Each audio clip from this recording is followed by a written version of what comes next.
मेरा नाम करण है। आज मैं बारिश की वजह से जल्दी घर आ गया था। शाम हो चुकी थी। बाहर आसमान इतना काला हो गया था कि शाम में भी रात जैसा अंधेरा छा गया था। बाहर जोर की हवा चल रही थी और खिड़कियां एक दूसरे से टकराकर बंद हो रही थीं। मैं हाल में सोफे पर बैठकर टीवी देख पास गए थे। बारिश की वजह से दीदी ने उन्हें अपने घर रोक लिया था। आज मैं बिल्कुल तन्हा था। अचानक मूसलाधार बारिश शुरू हो गई। कुछ ही मिनटों बाद मेरे दरवाजे की घंटी बजी।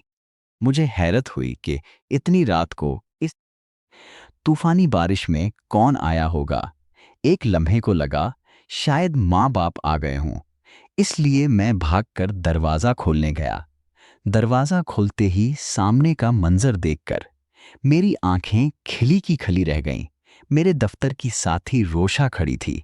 वो सर से पांव तक बारिश से तर हो चुकी थी। इसने जींस और टॉप पहना था, ठंड से कांप रही थी। गीले बाल गालों और गर्दन से चिपके हुए थे।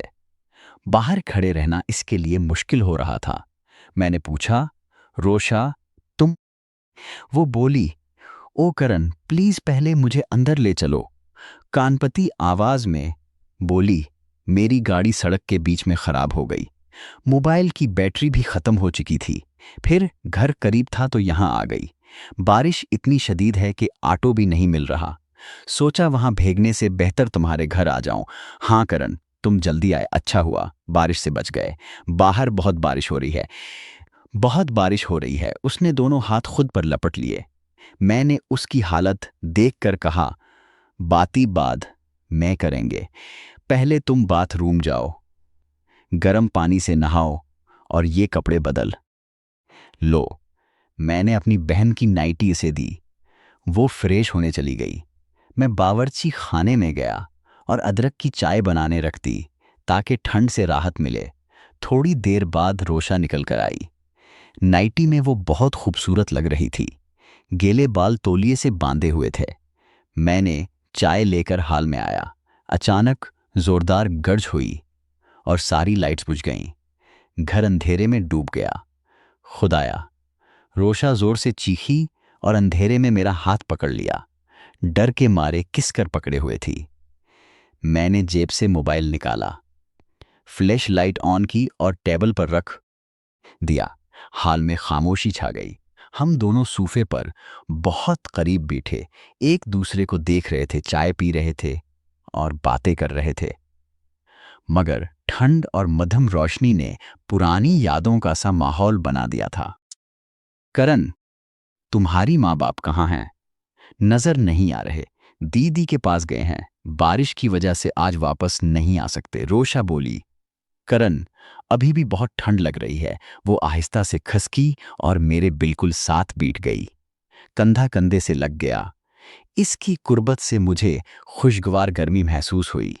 मेरे पांव अब भी बहुत ठंडे हैं। इस ने सूफे पर पांव उठा लिए और मजीद करीब आ गई। चेहरा मेरे कंधे पर रख दिया। अब माहौल गर्म और जज्बाती हो चुका था। बातचीत रुक गई।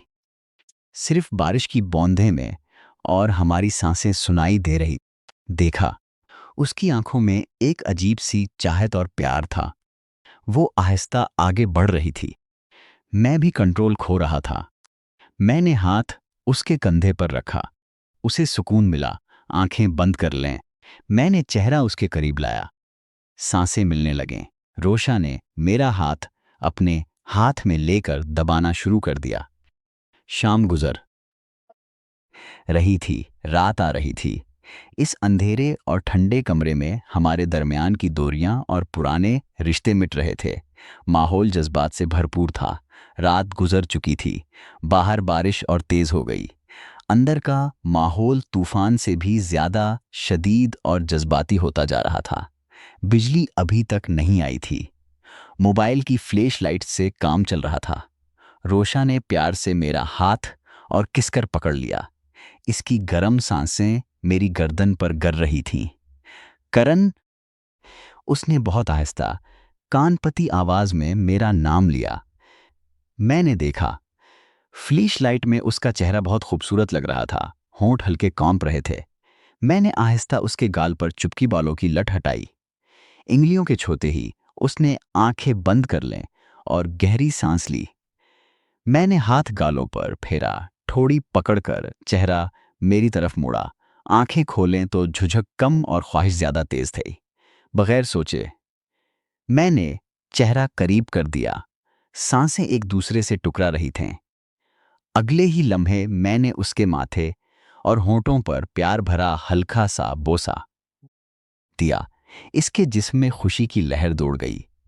इसने फौरन बाजू मेरी गर्दन के गर्द लपेट लिए और मुझे अपनी तरफ खींच लिया। हमारी पहली कुर्बत बहुत कुदरती और जज्बाती थी। रोशा न सिर्फ सुकून से रद्द अमल दे रही थी, बल्कि पूरे दिल से इस मोहब्बत का लुत्फ उठा रही थी। जज्बात ने हमारे दिमाग को धुंधला कर दिया था। हम एक दूसरे में खोए हुए थे। ठंड बचाने के लिए इसने पांव उठाकर मेरी गोद में आ गई। इसकी मासूमियत ने मेरे दिल को छू लिया। इसने एक हाथ मेरे बालों में डाला, दूसरा पीठ पर रखकर खींचा। मैं बेकाबू हो गया। हाथ अनजाने में इसकी कमर पर चला गया। जैसे ही मैंने प्यार से गले लगाया, इसने मुझे जोर से किसकर गले लगा लिया। ये सूफे पर हमारी पहली कुर्बत थी, महज बातचीत नहीं रही थी। इसके दिल की गर्मी और सांसों ने बता दिया था कि आज रात लंबी होने वाली है। क्या हम बेडरूम में चलें? यहां बहुत खुला लग रहा है। इसने पैट पर हाथ फेरते हुए कान में कहा। इसकी सांसें कान पर पड़ें तो दिल में जज्बात की आग भड़क उठी। मैंने उसका हाथ पकड़ा।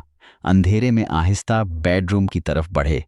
बाहर गरज रही थी, मगर हमारे अंदर का तूफान और शदीद हो गया था।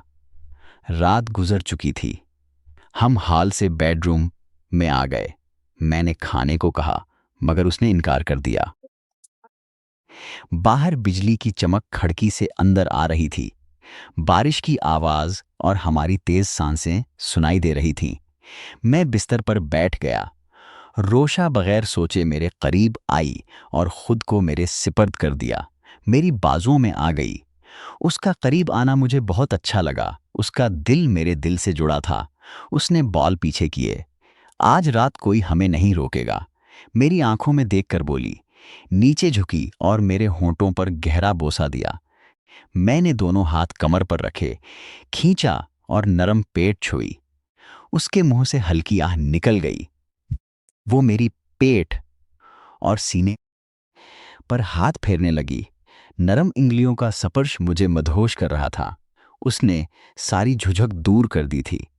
मध्यम रोशनी में उसकी खूबसूरती देखकर मेरी आंखें चमक उठें। जिस्म बहुत दिलकश लग रहा था। मैं आगे बढ़ा, गर्दन और चेहरे पर होंठ रख दिए। उसने उसने खुशी से गर्दन झुकाई और बॉल किसकर पकड़ लिए। मेरी साथी आज मेरी आगोश में थी, जिससे मैं एकतरफा प्यार करता था। आहिस्ता मेरे हाथ उसकी पीठ के ऊपर बढ़ा। इसकी आंखों के जज्बात बता रहे थे कि वो इसे और चाहती है। कमरे में जज्बात का दर्जा हरारत बढ़ गया था। बाहर बारिश थी, फिर भी जिस्मों पर पसीने की बूंदें थीं। बिस्तर पर हमने तमाम हदें पार कर ली थीं। एक दूसरे के दिल और जज्बात में जम हो गए थे। रात और भी गहरी और खूबसूरत हो गई थी। रात गुजर चुकी थी। दुनिया सुकून से सो रही थी, मगर मेरे बेडरूम में अलग तरह का घना कहरा छाया हुआ था। बाहर बारिश थोड़ी कम हुई थी। अंदर जिस्मानी और जज्बाती तूफान शदीद था। फोन की बैटरी खत्म होने से रोशनी भी बुझ गई। अब सिर्फ खिड़की से बिजली की चमक रोशनी दे रही थी। एक तरफ रोशा का दिलकश गर्म जिस्म था। करण, तुमने आज मुझे दीवाना बना दिया है। इस ने अंधेरे में मेरा चेहरा हाथों में लिया और होंठ मिला दिए।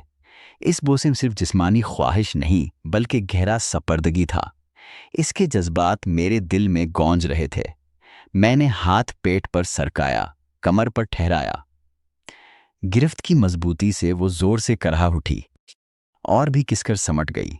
इसका दिल में दिल से गहराई से जुड़ा था, धड़कनें महसूस हो रही थी। तब इसने मुझे अपनी बाजुओं में ले लिया, पाँव मेरे पाँव के दरमियान डाले और होंठों को दबाया। इसके होंठ और गर्म सांसें मेरे जिस्म में बिजली दौड़ा रही थीं। गोरी हमवार जल्द बिजली की चमक में चमक रही थी। इस तरह पूरी रात हमारी कुर्बत और मोहब्बत में गुजर गई। आज सुबह तक हम थक कर सो गए। बारिश भी रुक गई थी। सुबह मैंने रोशा को उठाया। आसपास कोई देख ले तो माँ बाप को बता देगा, इसलिए मैंने कहा कि किसी के देखने से पहले घर चली जाओ। रोशा तैयार हुई और बगैर किसी के देखे चली गई। मैंने अंदर से दरवाज़ा बंद कर दिया। मैं बहुत थका हुआ था। कमरे में आकर बिस्तर पर सो गया। आज दफ्तर जाने की भी हौसला नहीं था।